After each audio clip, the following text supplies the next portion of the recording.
Ang general formula ng quadratic equations ay, or general form, is like this.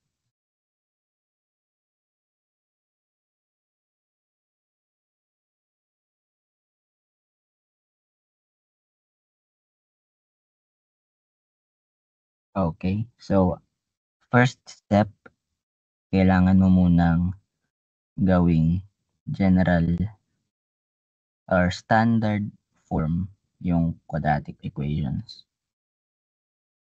So for example, this 2x squared, 2x squared equals negative 3x plus 5. This is a quadratic equation, but it's not in standard form. So first we have to, before we can factor it, we need to put it in standard form first. So this, we need to subtract that 5 from both sides.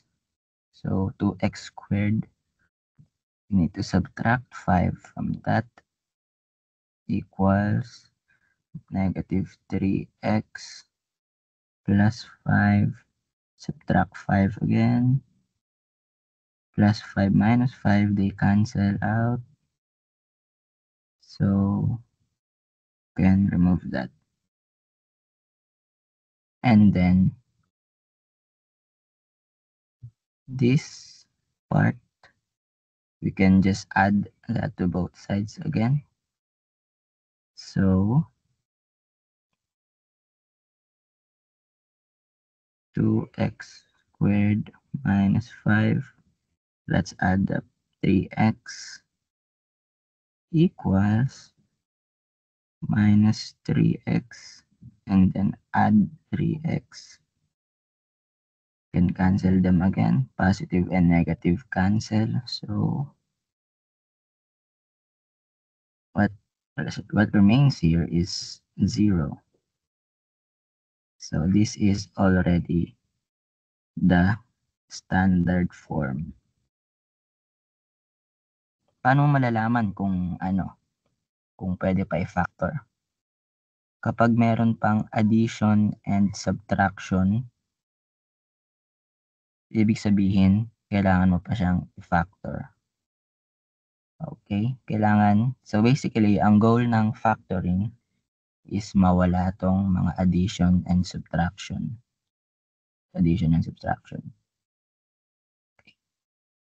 Okay, so ngayon, tapos na tayo mag-standard form ng quadratic equations. Paano naman factor? First step kung paano mag-factor. Let's say meron kang quadratic equation. Example, 6x squared plus 12x equals 0. Quadratic equation ba yan? Yes, quadratic equation yan. Paano mo muna malalaman kung quadratic equation? Titingnan mo yung mga exponents. Kung ano yung pinakamataas na exponent, doon mo malalaman kung anong klaseng equation yung meron ka. So, ang pinakamataas na exponent dito is 2. So, kapag 2, ang pinakamataas na exponent, yun ay quadratic equation.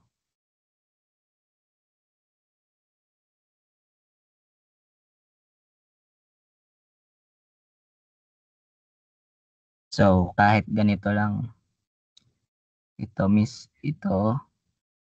yan, quadratic equation na yan. Kasi 2 ang pinakamataas na exponent kahit wala na siyang ibang kasama.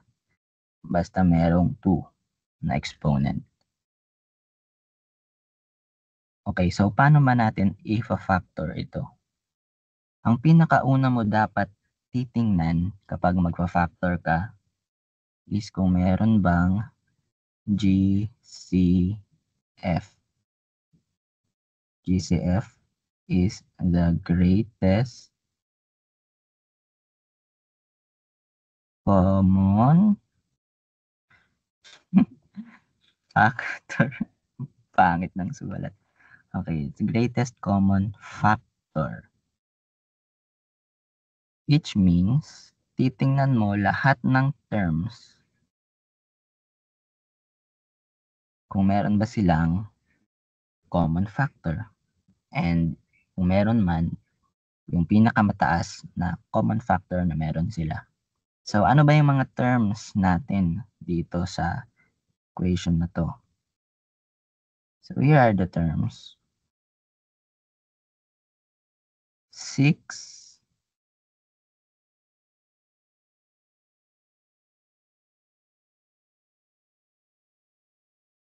x. Okay, anong common factor nila? Well, actually, yung 6 is also 3 times 2 and 12 is 6 times 2. As you can see, common factor din nila ang 2. But 6 is also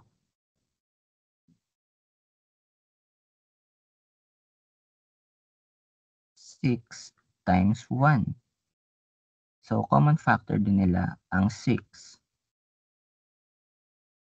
But remember, we are trying to find the GCF. So, it's the greatest common factor. And 6 is greater than 2. So, we are going to use 6. This, okay?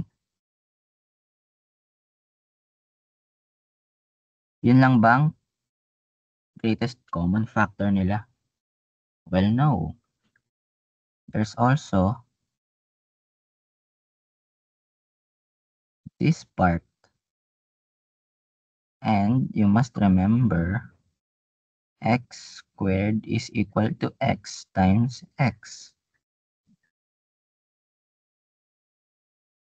And x is equal to x times 1.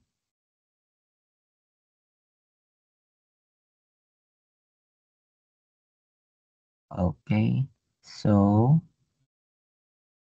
greatest common factor nila clearly is x. So, ang greatest common factor ng nakukunin natin is from the constants, it's 6, and from the x's, it's x. So, ito yung greatest common factor nila, 6x. So, let's use that to solve for to factor this. So, what are we gonna do with this 6x that we got? We are going to take that out from this entire equation. So, how are we going to do that?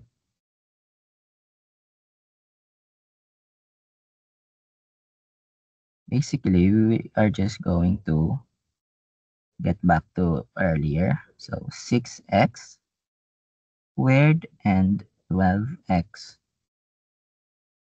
Remember, this is the same thing as 6 times or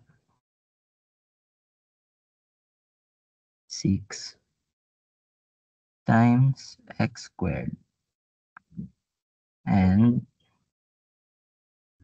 x squared is the same as x times x times x. So we need to take this, we need to take that out of this, out of this and this. Okay.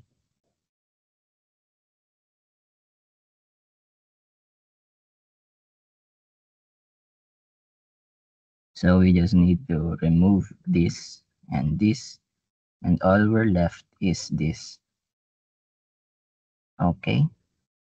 So x na lang yung matitira from this part. So we put an x here. And this sign remains the same. We put the plus there.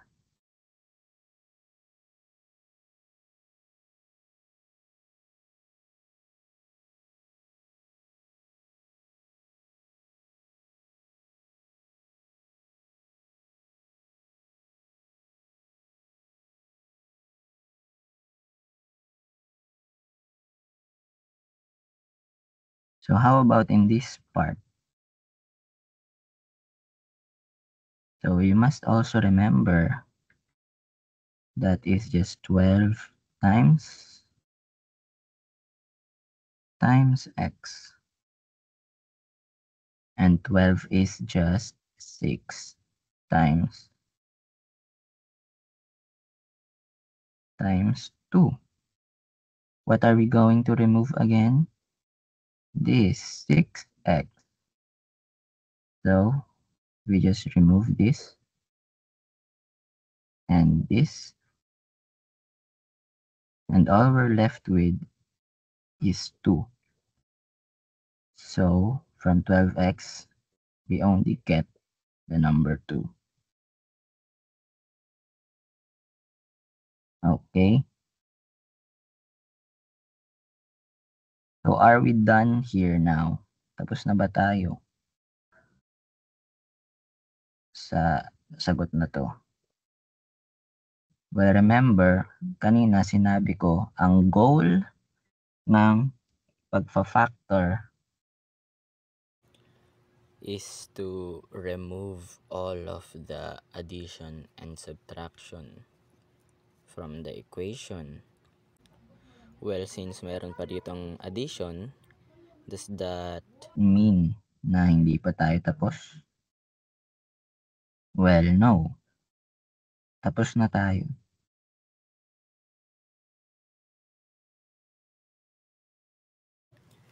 the real goal of Factoring quadratic equations is to get rid of all the plus signs and minus signs outside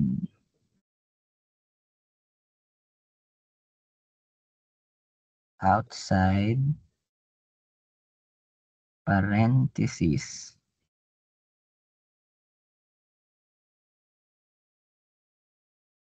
But this one is inside parentheses. That means wala na tayong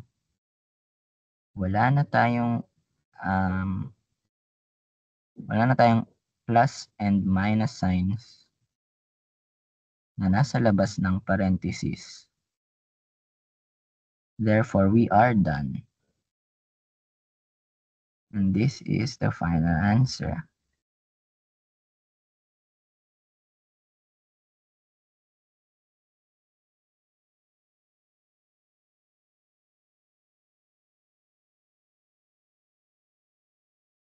So remember, ang pinakaunang dapat mong titingnan kung nagfa-factor ka ng quadratic equation is kung meron ba silang GCF.